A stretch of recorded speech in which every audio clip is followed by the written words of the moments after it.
Okay, hello and welcome to our Global Mindful Drinking Festival's tonight's webinar, and we'll be talking about alcohol-free drinks in pubs and bars and restaurants and how to order them. And we've got another great panel here. We've got Camille, Alex and Hannah, and I'll let you all introduce yourself. So if you could just tell everyone who you are, what you do, and what's your favorite alcohol-free drink when you're out and about in pubs and bars and restaurants. And I'll start. So I'm Jussi, and I'm one of the founders of Club Soda. And I'm always really excited when I go to a pub and I find some alcohol-free beer on draft. You can sometimes find things like the Adnams Ghost Ship or Lucky Saint Lager or even some Big Drop sometimes. And it's always great to have a big pint glass in your hand. So that's my favorite. And Camille, do you want to go first? Yeah, absolutely. Well, happy Sunday, everyone. Thank you so much for having me. It is always a pleasure to share the conversation around our favorite topic, which is mindful drinking, and even more when it's about how to order what you really, really, really want at the bar. My name is Camille Vidal, and I'm the founder of La Maison Wellness, which is a mindful drinking platform dedicated to expand the conversation around mindful drinking, and very much for people that either want to remove alcohol or replace alcohol or reduce alcohol. So I create cocktails, mindful cocktails, and I will say, we were just talking about that earlier, my favorite alcohol-free drink. It's hard to only pick one because I feel like the category is so exciting and growing so fast. But I'm going to be with you, Jesse. I have to say a beer I get really excited because I feel like you can really now, pretty much every bar, restaurant and pub would have an alcohol-free beer on the menu. And I do love an alcohol-free beer. So I do get excited, especially if it's on draft. But I will say, if I see any alcohol-free aperitif, so like an alcohol-free spritz or anything on the menu, that's where I get really, really excited, because the aperitif culture is so much part of my culture and the flavor that I enjoy. And I think that the non-alcoholic aperitif is such an exciting category with loads of delicious products. So one of those in that beautiful category. Yeah, you can have more than one. Alex, welcome. Do you want to go next? Absolutely. Thank you very much for having me. My name is Alex, the Sober Sommelier. I've been sober for 4 years, and mindful drinking is obviously a wonderful thing that is very much part of my life. And I've kind of advocated that and shared it with my kind of the tribe, really, which I feel very much part of, with Camille, Hannah, and all the Club Soda gang. It's a very exciting time to be in this category. I'm an ex-Michelin star mixologist who kind of really, when I got sober, was just frustrated that I couldn't, Seedlip had just launched and I really couldn't find the drinks I wanted. So I went on a mission just to try and find, fantastic drinks, places, events, people, and to really shout about it. And in that process, I've kind of developing a brand platform to share all these wonderful drinks, which I'm planning to launch early next year, and also developing my own liquid, which is Cordus, which is kind of finally almost going to be launching. So I'm very excited by that. Which is an aperitif. Look, bit of brand placement. I know, I'm excited. I know. Everyone's been waiting for so long, but yeah, I mean, for me, it's such a wonderful thing now that the attitudes are changing towards, alcohol-free, no and low, and this category. So, very much like you guys, if I go into a pub or a bar and I kind of look down the menu, the one thing I used to love was really good ale and really good cider and really good beer. So, I mean, if I see the one we have locally, which is to us, is this, which is Harvey's, which is alcohol-free, which there's a very nice bitter Harvey's Sussex ale. So that's really delicious. I like the Adnams Ghost Ship. A Leffe Blonde that's come out, which is excellent. Or Leff, I should say. Leff, not Leffe. Get the pronunciation right, Leff. Delicious. So Leff, which is delicious, like a Weiss beer or a blonde beer, which I think is super. And then very much like, as Camille said, it's quite rare, like in the countryside, you walk into somewhere and they go, "Oh, we happen to have an alcohol-free sparkling wine and we can make you a spritz." And it just doesn't happen. So I often will take my own.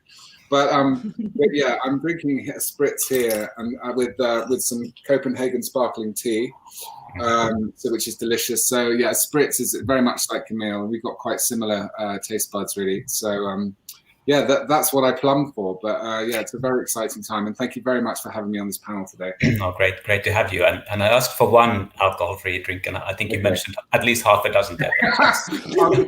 Very, very generous of you. It's a tough question. I'm going to go with the beer. Great. The Harveys. There you go. Great. And look forward to trying your drinks when they come out. And then Hannah, welcome. Hi. So yeah, I'm Hannah. I'm the founder of Sober Butterfly Collective, which is a social community which originated sort of where I live, which is in West Yorkshire. It is now spreading beyond that. It was kind of just in the north, but it's going a little bit further than that now too. But yeah, my sort of background is, so I'm 2 years sober now. So but I have a background in hospitality. So I worked in hospitality from the age of 14. So I worked in it for 12 years.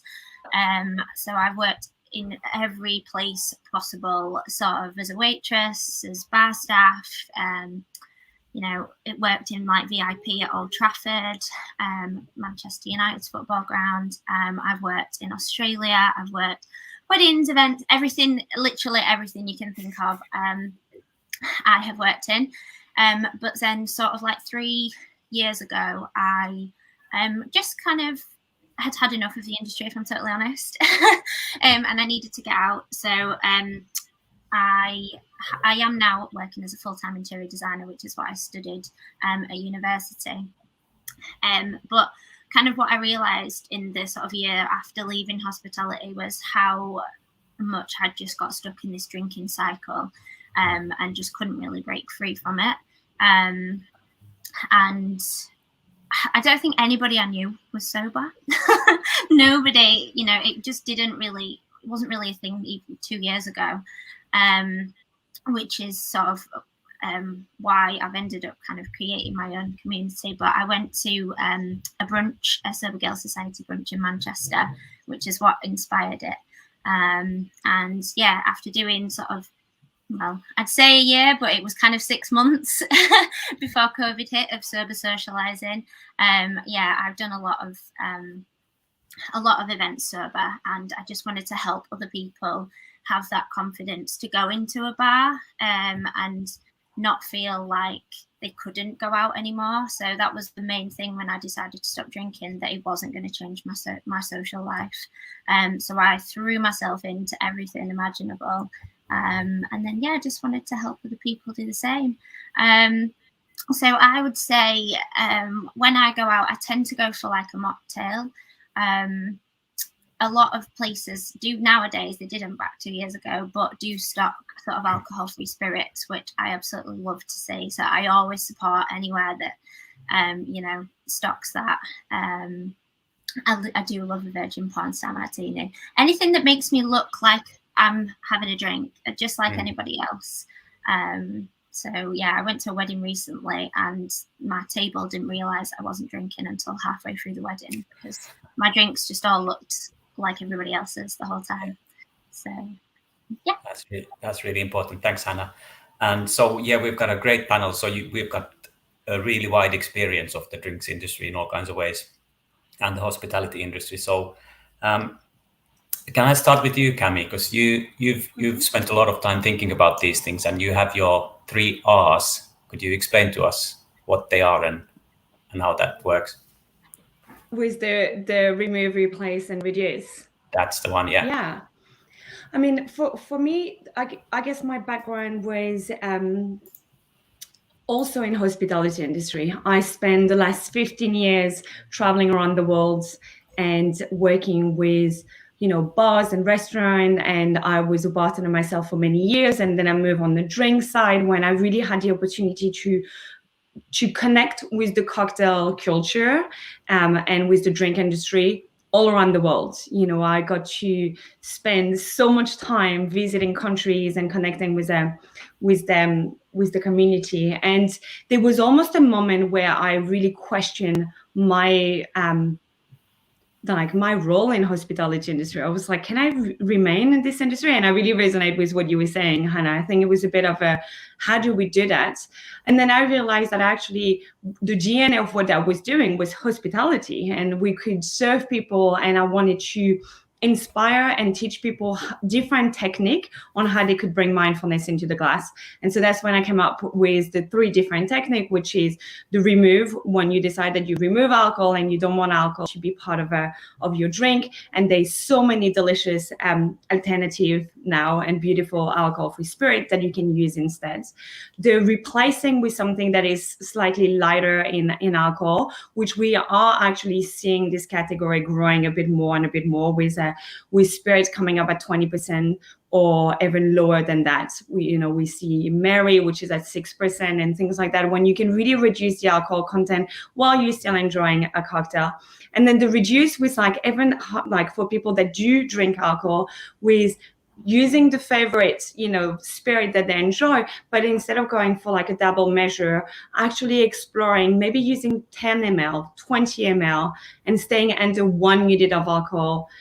So you can make sure that you stay below the recommendation of NHS, which is 14 units of alcohol a week, and you can learn how you can manage that. So it was very much teaching the different technique as someone who is, a bartender and create cocktails. So I share non-alcoholic, most of them are non-alcoholic, but also some low alcohol recipes. So I can show you people that tasty doesn't have to be boozy, and if you want something that is alcohol free, you're not going to miss out. Exactly what you were saying, Hannah. You can have something that is, beautiful and delicious. And I really try to work on bringing a more positive language around alcohol-free cocktail. Non-alcoholic is still quite, there's a negation in it. Mocktail is actually a term that I'm really trying to stay away with, because it's a mock of a cocktail, and that's not what we're going for. Or term like virgin and all of that. I'm trying to develop something that is a more positive and more inclusive experience for people, so they don't feel like that they have to drink something that is fake, or that is not the real deal. And so that's when I came up with mindful cocktails, and really teaching people how we can. I feel like that for my journey as a mindful drinker, it was the most empowering journey. And so I don't want to tell people to do this or that, but actually give them the tool and the knowledge, so they can find the balance that works for them. I think that's the most important thing and the most sustainable way of making sure that we all become mindful drinkers. I think that's really important, that we make sure that the language is really inclusive, and and the menus, language and the menus. Yeah. And the choice, the low alcohol drinks is an interesting one, because there used to be not much in the middle range. There's the full strength stuff and then the non-alcoholic stuff. But now there's, like you say, there's spirits for 6%, 12%, 20%. So there's a good range of choices for the mindful. And as I still work a lot with bartenders and venues, I really teach people even things like how to calculate the ABV of your cocktail, because a lot of bartenders don't even know, they don't know how alcoholic is their cocktail. And so for them to be able to have the knowledge to then share with the guest, I think is so important that we give the tools to empower the bartenders or the staff, and then the guests, so they can make an informed decision on what they are actually enjoying. Yeah. And Hannah, can I just comment on that? Sorry. Yeah, go ahead. We hosted an event recently, and I won't name the place that we went to, but they had a low and no alcohol menu, and one lady got there first. She was alone. Obviously, someone asked her to arrive first, and she kind of just ordered from the menu. Didn't really properly look at it, and ordered a drink. Had a sip of it. We turned up, and she was like, "Oh, their options are really great." And then we kind of looked and we said, "Oh, which one have you gone for?" And hers had, a 16% spirit in it. And it kind of caused a bit of an issue. She is totally not drinking, so it was but she'd said, but the staff said there was no alcohol, and I literally checked. Like, I asked when I ordered it, and it didn't ruin her day, but it almost did, you know, like, and that was just the menu being a little bit confusing, the staff not really understanding, and, you know, luckily she didn't drink the whole drink, but yeah. And that's the issue with like the lack of education that is with bars and venues at the moment. Like, people don't really understand what's non-alcoholic, what's low alcohol. There's just so much to educate around that, because I go to bars and especially because I'm so, you know, connected to the community, and people know that I'm a moderate, you know, mindful drinker, and that I used to drink probably more than I definitely do these days. And they'll be like, oh, I just added 3 dashes of absinthe into your drink. I'm like, but I asked for something alcohol free, but it's just a little bit of absinthe. I'm like, but I don't want to drink alcohol. And it's just hard for bartenders sometimes to understand, because alcohol is just so much part of what they do and what they're passionate about, that sometimes navigating and understanding, there's just so much to educate on that, for sure. Yeah, sure. And Alex, because you've worked in restaurants, so can you give us a sort of your views on talking to sommeliers? What's the response if someone goes and asks for alcohol-free options in a fancy restaurant? Well, I think, put it this way, things are changing, but at the moment, you know, as Camille has said, it's very much about education, and it's up to us to educate. It's up to us. You know, I will always phone ahead. You know, I think it's really important that people feel confident that they can actually communicate with a place that they're going to. They are going to be a patron. They're going to be a customer. You are the customer. It's your experience. So if you are a moderate drinker, a mindful drinker, or sober, why should you be a second-class citizen? You know, why? This is, you know, one of my hashtags is equal rights for non-drinkers. And the reason I've said that is because I want to walk into a bar, or, you know, in 5-10 years from now, and walk into a restaurant or a bar, and I see the options, and it's 50% alcohol-free and 50, or no and low, and 50% alcohol. You know, what it should be a fair representation, and I do believe that's where culture and society is going. And I think this movement and all the people here and what we're doing is very much part of that movement. It's a groundswell, and we are at the cutting edge of it, because it's, you know, it's only 6 or 7 years in. It's the early days. Think how long alcohol has been around. You know, 2,000-3,000 years. People have been, you know, glugging wine at bacchanals in Roman, you know, festivals, and, you know, so we've got a lot. You know, the fact that this movement's 7 years, we should pat ourselves on the back. The fact that we are getting our choices on menus. Sommeliers are considering us. There are you know, things like alcohol-free wines and sparkling wines suddenly appearing on menus. People are, you know, there are some, you know, even with big companies like Diageo, you know, there are big movements to make change within the space. So, but when it comes down to individual experience, it's really important that you kind of take the bull by the horns. You're not shy. You check out what's on their menu before you go. And then if they have some great options, you think, brilliant, I don't have to worry about it. But, you know, if you don't, and you think, right, can I take a bottle? I was just down in Somerset, and we went to this fantastic little pub. It's called the Kingston Arms. It could have had a Michelin star. We found it by accident. It was so lovely. And we went for lunch, and we were like, this is amazing. The choice, they had an alcohol-free lager, you know, which wasn't bad.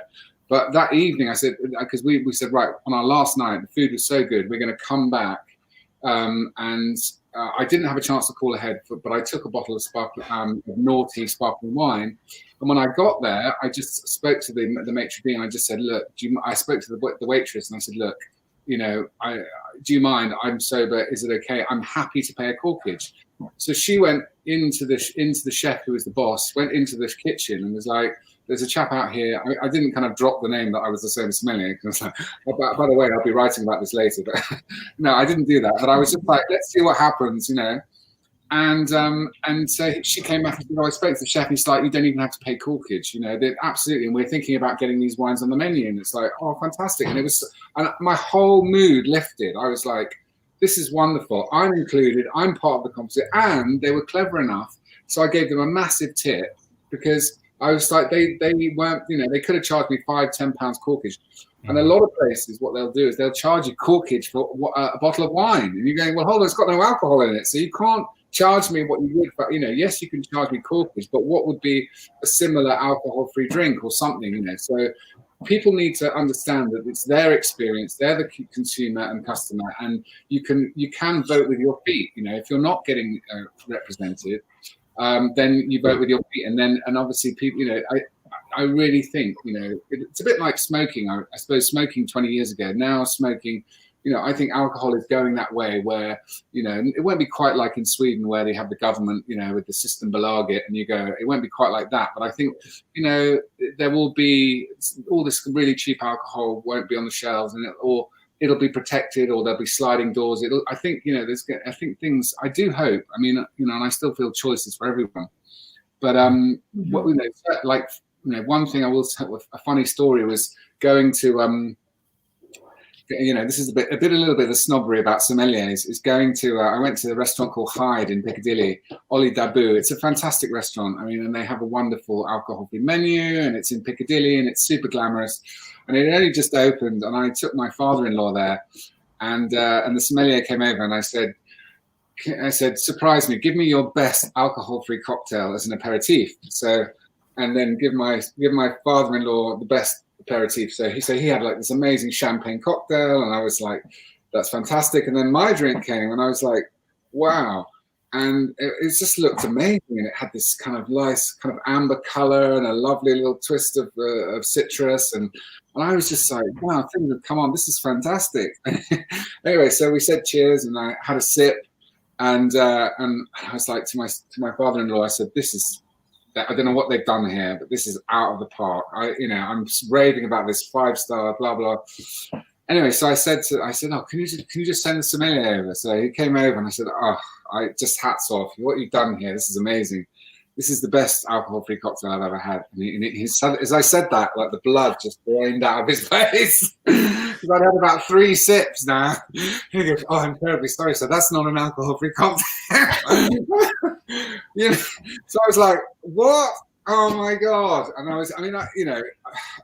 it's not gonna, it's not gonna break my recovery or sobriety, but they were very embarrassed. The manager came over, and he was just like, because if someone is in recovery, and very much like you were saying, Camille and Hannah, people don't know the ABV, they don't know what they're doing. It potentially, could ruin someone's day or make them relapse, or so you have to be. It's a very delicate and very. For me, it was fine. I was just like, I said, don't worry. He gave me a free cocktail and was another aperitif, and it was fine. But it was just one of those moments where I was like, how have they done that? That taste, it's incredible. Because of course, alcohol and sugar do, they hold the flavor. So for the alcohol-free and no and low, it's more of a challenge. But the drinks are amazing. But I think.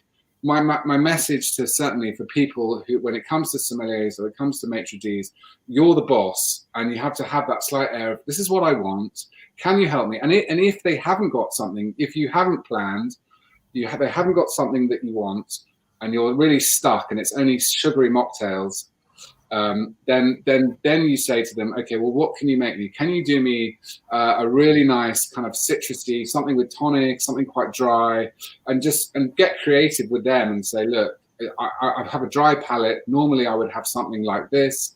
Can you create something that's dry? I don't want a sugary mocktail. And they will do that. So don't feel intimidated. But the best thing to do is plan. Is either call ahead, make sure they've got good options, or bring your own and agree it with them. So that's my tips.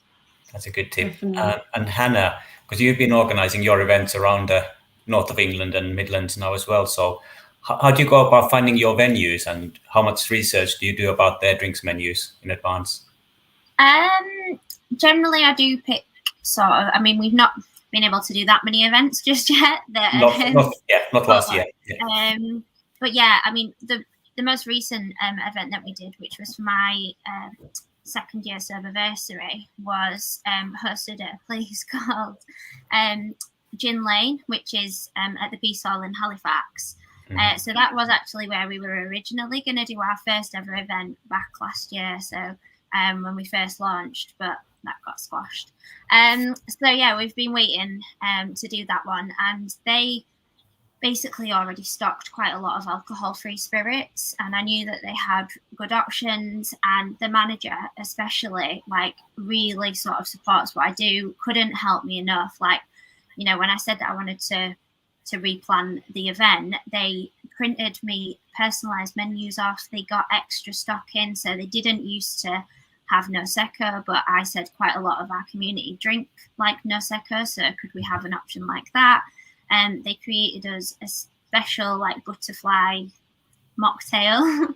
And it was about, you know, and I said, can you make sure that your options kind of cover everybody's palate so that they're not all the really sweet ones, that there is, you know, they stock Liars, so they've got like the amaretto, the rum one, the gin one, so they just made a real like mix, plus they had several beers, so the, you know, to anybody else that was there on the Saturday afternoon, it was pretty sunny, it was a nice day. Everybody else would have thought that we were drinking. There was, you know, beers, there was the buckets with the Noseka in, there was, nobody would have known. And then we do a pre-meet venue as well, usually, just to kind of let people turn up, rather than it being like everybody turns up at the same time. It's kind of, we have a couple of hours before where people that are really nervous can kind of attend. So the place that I hosted the pre-meet at that day did the same. They printed us personalized menus, and it's surprising, like when you do contact these venues, how actually, you know, much they do want to help you, and they have started recognizing that there is, you know, that community out there, and they do want to still go out and have a drink. A bit like what Alex was saying as well. You know, I do tend to ring ahead, even just personally when I go out. So I went out a couple of months ago with my group of best friends, and we were going out for food, and I rang ahead and just said, like, do you have any alcohol-free options? And the manager went and had a look. He said, we usually do, but we don't really have anything at the moment. But if you want to bring your own, that's absolutely not a problem. There'll be no charge. You just bring your own. So I took my own, just some like little bottles of things. And then actually when I got there, in hindsight, they could have like done things. They had things on the menu because they had a cocktail menu. But I think in his head, he was like, well, we don't have any alcohol-free beer. We don't have any of the, I don't know, alcohol-free cider. I don't know what they usually stock. But places are, you know, really do want to help. Where we hosted our first birthday at, which was at Fleur Cafe in Leeds, again, they already had a really good menu. And so it is, I do tend to try and sort of seek out these places that do have the options. The pre-meet place that we did for that day, they don't sell any alcohol whatsoever. So they're like halal, alcohol-free, everything. So that was a complete like safe space for our community. There was no misordering and getting the wrong drinks. Yeah. So, but yeah, I think, you know, like Alex was saying, as long as you sort of ring ahead, I think a lot of places are pretty, you know, receptive. And if you get a really nasty response, then why would you want to go to that place anyway? So just go somewhere else. Yeah, well, I actually had quite a bad response not long ago when I was out with some friends. We were kind of doing a bit of a bar crawl, and we got to one venue, and I asked what alcohol-free options there were, and the guy kind of just like laughed and sneered and was like, water. And instantly, I mean, you can imagine what my reaction was. And I just said, oh, do you know what? I'm just going to skip on this round of drinks and I'll just wait till we go to the next place. Like, trying to make it really clear that we would not be staying for another drink because of his reaction. Yeah. And the next place didn't have the greatest of options. You know, there was one alcohol-free beer, one alcohol-free cider, but I could actually have a drink. And when I asked, the staff were really nice about it, and they weren't sniggering at it or kind of being dismissive about it. So yeah. I think it's for when you also. Sorry, you see. I think it's for when you also to understand that actually there is a real potential and opportunity for their venue to upgrade from a person that will end up drinking a glass of water because there is nothing else, versus having an alcohol-free beer or an alcohol-free cocktail that actually you should be selling at the same price of any other cocktail on your menu or whatever your GP is on that. So I think it is changing and it's definitely evolving. But I do think that it's the journey as a mindful drinker, as you explore, your balance and decide to maybe change your relationship with alcohol, and then to have to figure out how to socialize and keep your, going out with your friend. And then you end up in venues where they're not as educated about the category or supportive, like, the staff person giving you a little bit of an attitude and thinking that was a funny joke. That is just such a big hurdle for people on that journey. And I think what I've seen quite a lot is actually people having what I call bar panic and ended up ordering something that actually they don't want to drink. And even sometimes saying, okay, I have a gin and tonic, or yeah, I have a glass of wine, go on then, just because they feel really oppressed and they're like, oh, I don't know what you order, I don't know the option, I feel uncomfortable, I feel pressure by the staff, I feel pressure by my friend looking at me. And I feel like that's when it can become complicated. And the more prepared that you are, and the more you understand that actually and the more that we as mindful drinkers change the conversation. I don't think we should say, I'm not drinking tonight. I never say that when I go to a bar. I say, I'm not drinking alcohol. I am drinking. I'm just not drinking alcohol. I'm drinking something that is delicious. I'm drinking an alcohol-free aperitif, a spritz, an alcohol-free beer. So I am drinking. I'm just not drinking alcohol. And as you were saying, Alex, like alcohol has been part of our society and culture for so long that we have all those sayings that we don't even think of. And I think as we really change the language and understand that people that can go to bars, even if they don't drink alcohol, like I was just on the walk today and I bump into someone who didn't know that I'm pregnant and say, oh, we should go to the pub. Oh, well, no, I guess you don't go to pub anymore. And I say, of course I go to pub. I love pubs. I have an alcohol-free beer and I wasn't drinking before either. So that's not really changing anything for me.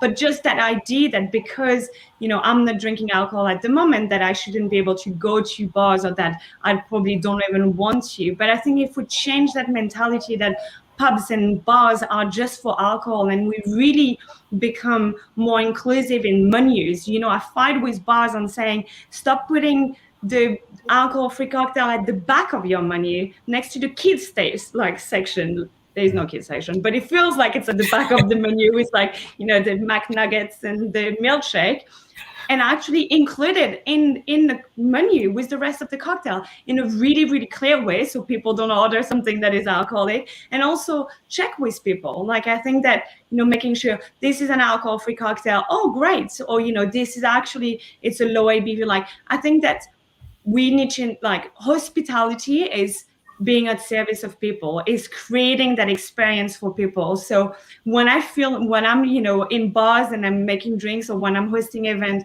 and I see people that are almost apologetic because they're not drinking alcohol, I'm like, but celebrate it. We need to celebrate those people. We need to support them. And for people that are, going out and ordering an alcohol-free option and maybe taking a bit more time to order and to ask the staff, don't feel like you have to apologize. That's the nature of the industry. Ask all the questions that you want. What I do when I go to places that don't really have that many options, I actually share with them. I will be like, oh, I see that you have, a few martini on your menu. Did you know that martini just launched an non-alcoholic aperitif and they're really, really delicious? They call Vibrante and Floreale. You should really try it. And I think that would be an amazing addition to your menu. And then you go back and they have it on the menu. And that's just how we can together really raise the experience in bars. I think that there's education and skills from venues that needs to grow and to embrace that movement.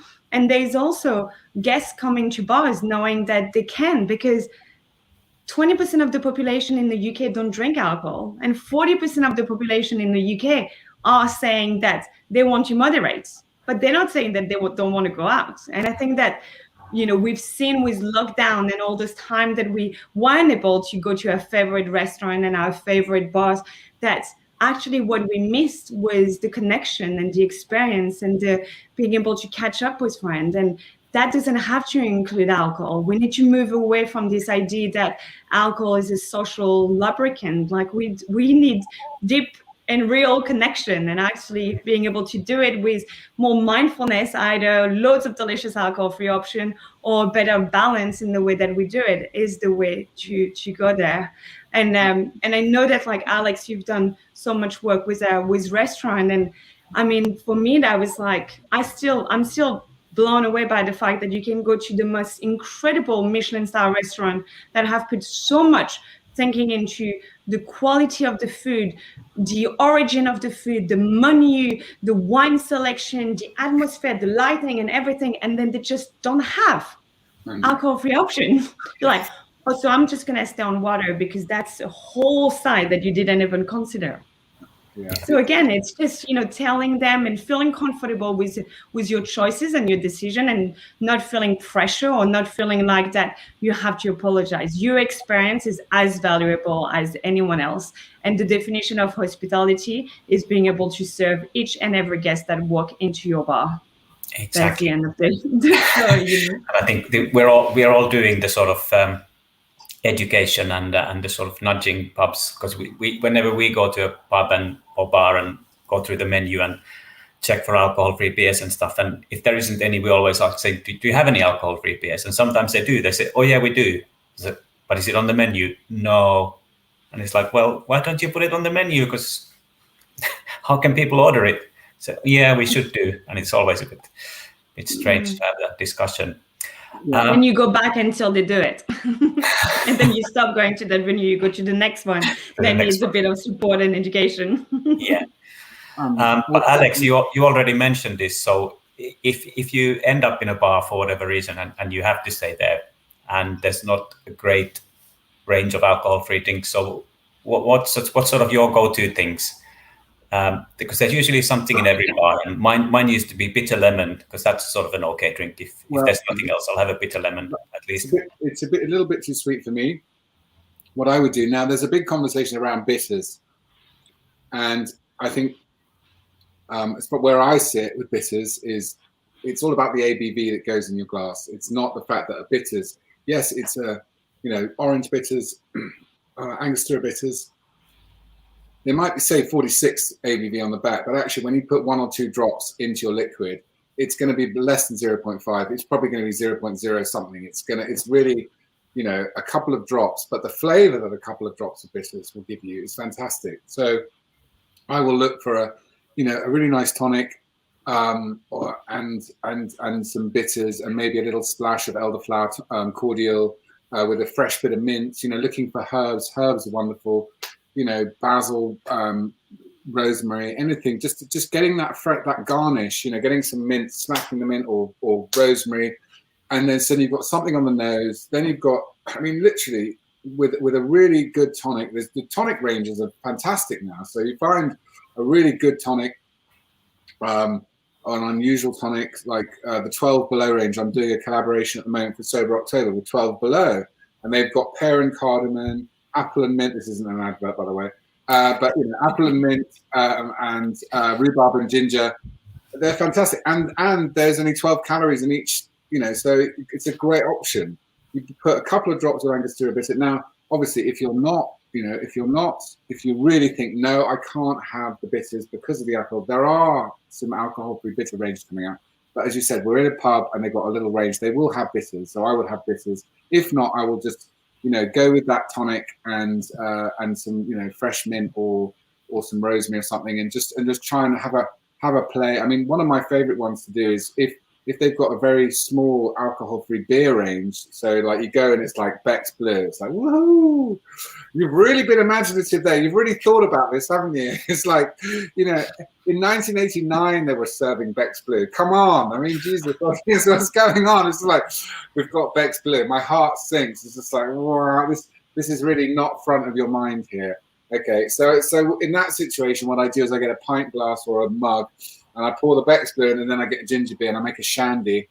And so the ginger beer or ginger ale is really good for that. You make a shandy with Beck's Blue and it tastes really nice. You get rid of the taste of extra, and you've got this kind of spicy, gingery, beery drink, which is really good. And a squeeze of fresh lime and an umbrella. No, I'm just kidding, no umbrella.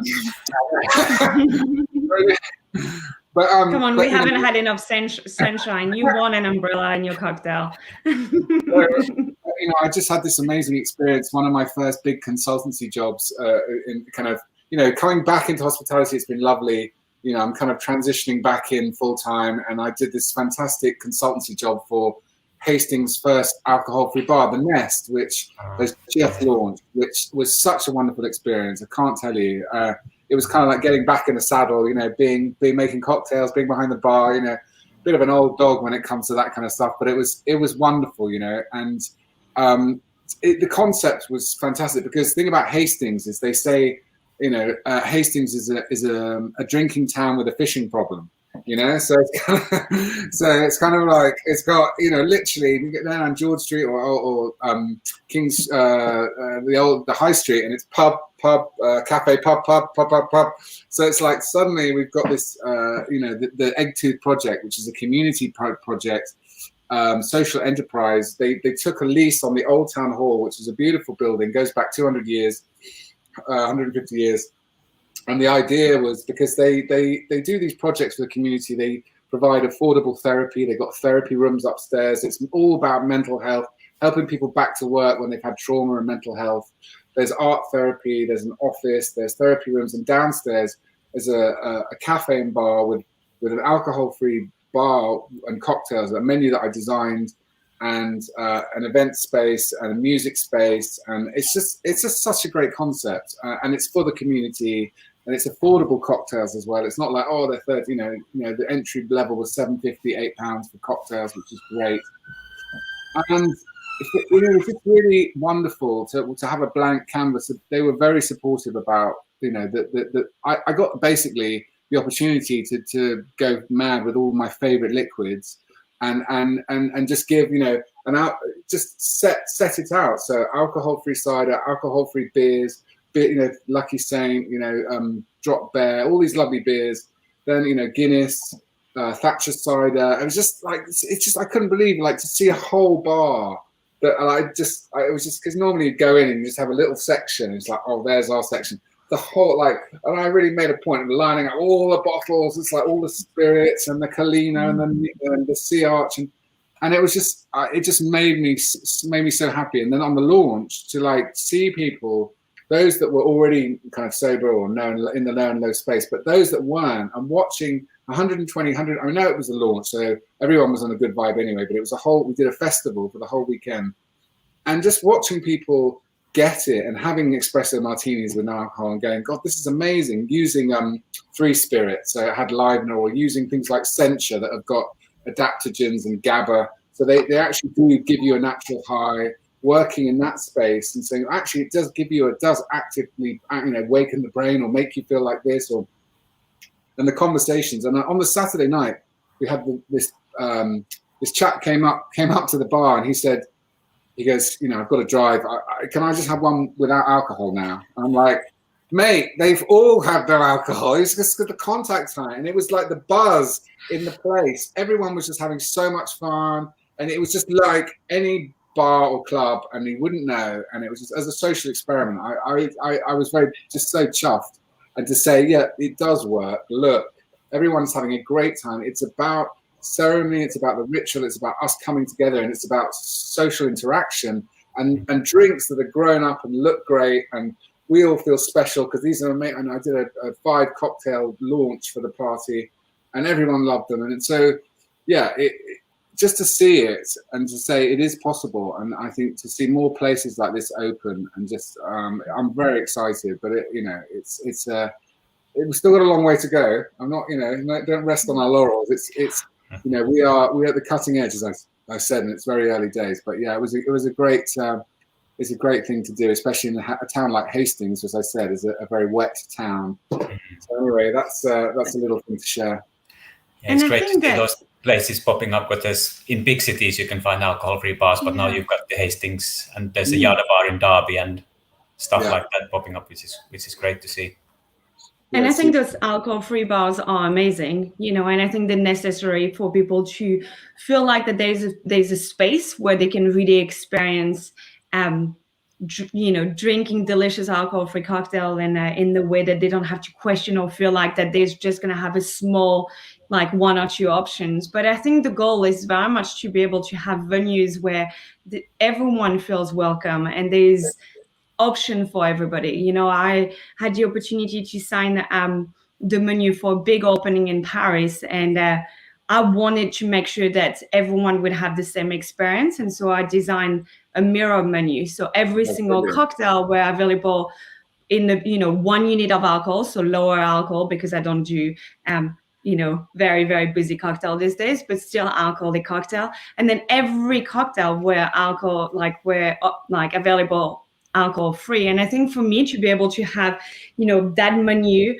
on the beautiful mirror behind the bar with every single option available with and without alcohol, that's the goal that I want to see. I want people to be able to sit at the same table, and regardless if you're sober, a mindful drinker that decide to moderate and not drink alcohol tonight, or a mindful drinker that decide to have something that is low alcohol, or someone that drinks and is not on that journey at the moment, to all be able to sit at the same table. And I think in order to do so, there's a few things that need to change. We talked about education, option, the category growing, but there is also venues and consumer understanding that cocktails should be priced the same way. I think consumer also push back saying, why is that the same price? It's alcohol free, it should be cheaper. But actually, I disagree with that, because as someone who does a lot of consultancy and have been, working with distillers from all around the world on creating alcohol free spirits, it costs the same amount of money, and often actually even more money, because to recreate that structure and that body without having, alcohol to create that backbone, it's really challenging. And the technique that needs to be used, like, going back to that example with martini, actually martini, like non-alcoholic, is like costs more money to make than martini alcoholic version, because you have to de-alcoholize the wine, and that step is really, really expensive and really challenging to do. And so I think for people to understand that it's the same value. And I think that when we put alcoholic cocktail at a certain price point that is higher, and I'm not talking about when you use vintage spirits or like really expensive spirits, I'm talking about what you use in your speed rack, in your well, that is your house pour.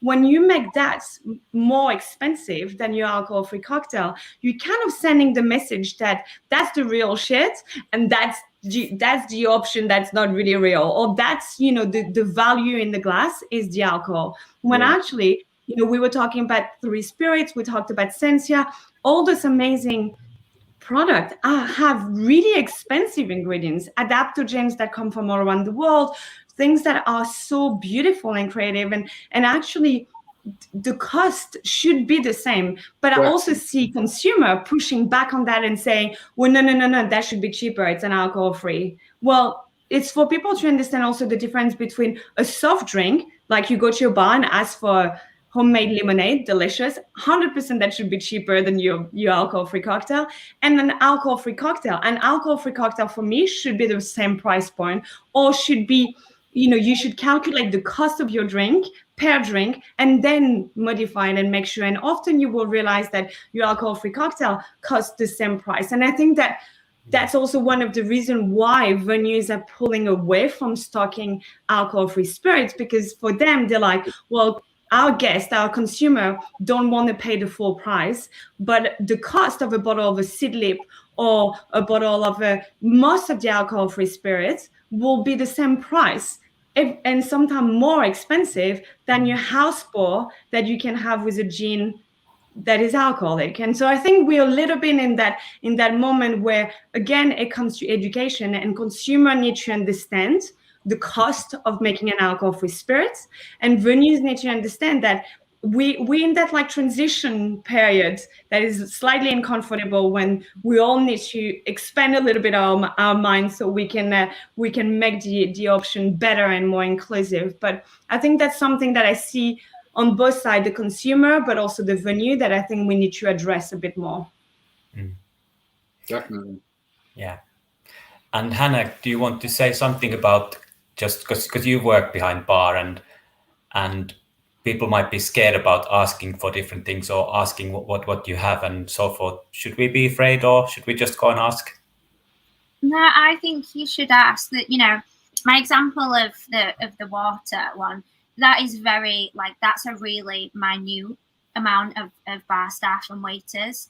I think, like we've mentioned several times, it is around the education, and sort of younger staff don't really understand. I think sort of a bit sort of older perhaps do kind of appreciate it a little bit more, but then like we said, Beck's Blue has been around a long time, and a lot of places do just stock Beck's Blue. But I do think it's sort of just how you ask, and the sort of like words that you use, and that they're not always going to have something that is standard on their menu. But I often look, if there isn't, obviously because I've got experience, but I can tell if they've got certain ingredients, what I can have. So the place that had the low and no alcohol, they actually had a menu, but they didn't have a mojito, like a nojito or whatever you kind of people want to call it, but on the menu. But I could see that other drinks had like mint in, and then they had this. So I went up and I literally spoke to the manager. So this was in the time where you actually weren't allowed to go up to bars in COVID, but I went up to the bar anyway, because the waiter didn't quite understand what we were asking for. So I went up and spoke to the bar manager, and I just asked if that would be possible, and he was like, "Yeah, of course, yeah, we're doing it for somebody else." And it was not a problem whatsoever. It wasn't on their menu, but if you just have that confidence of asking, of could you rustle something up? I was in a restaurant the other night, and they only had an alcohol-free beer and an alcohol-free cider. Now, I was okay having the alcohol-free cider. I actually quite wanted it as a refreshing drink. But they did it. There was a lady who was sat on the table next to me, and she said, "Oh, would you be able to make me some sort of like alcohol-free cocktail? I'm not bothered what, just surprise me." And they did. They rustled us something up. It was not an issue whatsoever. So I think, just don't be afraid to ask. Some places you won't get the reaction that you want, but there is the majority that you will. So. Yeah. And you are, after all, the customer, and they are there to serve you. So, yeah, be demanding.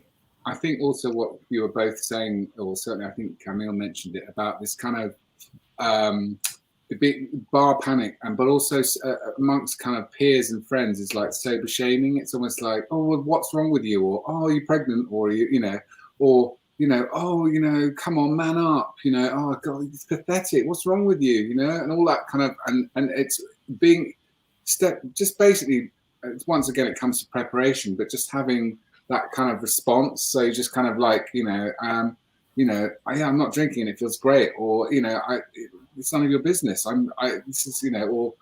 Drinking isn't just about alcohol, or whatever. It's standing in your sovereignty and in your power, and just going, and not having to get, because I used to be, it's like, "Oh, yeah, it's under doctor's orders," or, "Oh, yes, it's for medical reasons initially," because I used to think of all different reasons, because people are just like, "Oh, I'm in recovery," or "I'm getting sober," or, "Oh, what's wrong with, come on, just a little one," and they keep probing. It's like, "I'm in recovery now, leave me alone." But it's like, it's just like, I think what we really need to do is really celebrate like mindful drinking, sobriety, any level, wherever you're at, whether it's just, I'm just moderating and I feel fantastic. Yeah, don't you think wellness is a thing right now? Come on, you're so yesterday. It's all about wellness. Haven't you heard, who wants to die of liver failure? You don't have to go that far, but it's just like, just being confident, whether you're at the bar and the barman sniggers or sneers, and exactly like Hannah said, it's just like, "Thank you very much, we'll be going somewhere else. You've just lost, there's 10 of us. That's a couple of £100. Thank you very much," which is great. So that's empowering, knowing that you can act with your feet. But I think it's also just having a couple of stock lines. It's like there's a great a great friend of mine who's Real Sober Joe. She does a great clubhouse room, and she's on Instagram. She's in Jersey, and she's a little whirlwind. I love her. And she said one of her stories recently was in one of her rooms on Clubhouse was about how a friend came up. They were at a wedding, and he went, "Oh, you're not drinking?" And she's like, "Well, last time I checked, sparkling water was a drink." Yeah, go on. It's not a real drink. It's just like last time I checked, it was, and it's delicious. Thank you. And he's like, I think I'll go over there and say something stupid to someone else. I'm sorry. He's like, she kind of just batted it back. It's just like, I'm having a great time. I'm enjoying my drink, and it is a drink. What's your problem? And he was just like, it's like, okay, I'll go and say something stupid to someone else. And he just went, and I thought that was brilliant. It was just like, just So I think just stand in your kind of power and celebrate where the fact that you've decided, the fact that you were even like thinking about this is cutting edge, is ahead of the curve, because the vast population are still a little bit in the dark to this, and it is changing, and we are, as we both said and all said about education, and we are this movement. It's a movement, and that's why I think there's great support, and for anyone that is kind of seeing this and thinking, there are so many resources. If you go to any of our pages, if you go to Join Club Soda, Quiz Without Beers, all these amazing groups. It's very inspirational. So yeah, I think it's an exciting time for this category, and it's very early days. I keep saying, everyone's like, "Oh, No and Low's been around forever." It's like, no, it hasn't. No, and we're still finding, exactly like Camille, you were saying, we're still finding our feet, especially when it comes to pricing. Like they're exactly having to explain to people. It's like, do you know, like these people, Warners. That I went on a great, more advertising, but I went on a great when they launched their non-alcoholic spirits. They told me that it's 20 processes to make their alcohol-free spirits, like macerations, infusions. The amount of botanicals, it's like 20 times more just to keep it in the liquid, because it's just like, you haven't got the alcohol, the binding agent, and the sugar, and so yeah. I'll get off my soapbox now. What you're saying, I used to say, when people ask me, I used to say it was a lifestyle choice. So I used to sort of back to them, like, would you question a vegan the same? Like, why are you asking me so many questions? And, it is just because they're intrigued. They think that you've hit rock bottom. They think that you've got this, like, story of where you ruined your life. But, there's a lot of people who haven't done that. And it is just a choice that they've made, perhaps before they get to that point. But, I actually found that in my early days of sobriety, because I continued to go out and do all the same things that everyone else was doing with alcohol, I actually got a lot of respect from people. I didn't get that many people that kind of weren't very nice about it. I got a lot of people who wanted to, a lot of people said, "Oh, I wish I could do that. Oh, God," wanted to know more, in the sense of, like, how have you got that willpower? How are you able to be out? And, my first month of sobriety, I went to like an Oktoberfest kind of event, and everyone had steins, and they were all getting up on the tables, and they were all cheersing, and they only had Coke or lemonade as a soft drink option. That was it. And I was there with my pint of lemonade, and I was like, well, I'm gonna have to get up and dance on the table, because I look like the odd one out not doing that. And it's a mindset thing, but actually, like, people are in their own bubbles, doing their own thing on especially on nights out, like in bars and things like that. They're caring about how they're dancing. They're not caring about the fact that you're not drinking and that you're dancing sober. And when they do realize it, they're like, "Oh, as if you're still out at midnight and you haven't had a drink." Like, I get a lot of admiration from a lot of people for going out and socializing sober. I think that's a great place to stop dancing on the tables. So I'd just like to thank you, Camille, Alex, and Hannah, for that panel. That was really, really good. And we covered some really good stuff, like planning ahead when you go out and asking for drinks. And if they don't have what you want, then having a little look and asking what else you can find in a bar and what they can make for you. So yeah, let's all go out there and ask and drink nice drinks. So Amazing. thanks, everyone, and we'll continue the festival tomorrow. Brilliant. Thank you. Thanks. Take care. Bye-bye. Bye.